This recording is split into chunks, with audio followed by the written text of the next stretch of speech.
எதிர்க்கட்சிகளை தாக்கும் கருவியாக அமலாக்கத்துறையை ஒன்றிய அரசு பயன்படுத்துவதாக திமுக நாடாளுமன்ற உறுப்பினர் கனிமொழி குற்றம் சாட்டியுள்ளார்.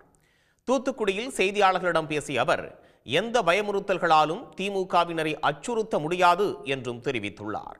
பாஜக அரசு ஒரு புறம் தேர்தல் கமிஷனை தன்னுடைய கையிலே வைத்துக் கொண்டு அவர்கள் உதவியோடு தேர்தலை எஸ்ஐஆர் போன்ற பல தாக்குதல்களை ஜனநாயகத்தின் மீது ஏவிவிட்டு தேர்தலில் வெற்றி பெற வேண்டும் என்று துடித்துக் கொண்டிருக்கிறார்கள்.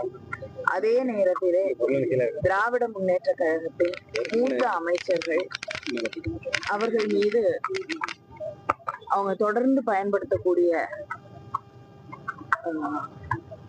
இன்கம் டாக்ஸ், இடி, சிபிஐ இது எதிர்கட்சிகள் மீது தொடர்ந்து அவர்கள் தொடுக்கக்கூடிய கணைகளாக இந்த டிபார்ட்மெண்ட் எல்லாம் அவங்க கிட்டத்தட்ட வெப்பனைஸ் பண்ணி வச்சிருக்கக்கூடிய ஒரு சூழலிலே அவர்களை எதிர்கட்சிகளை தாக்கக்கூடிய கருவிகளாக மாற்றி பயன்படுத்தி கொண்டிருக்கிறார்கள்.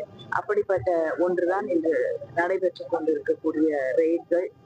இதை திராவிட முன்னேற்ற கழகம் எதிர்கொள்ளும்.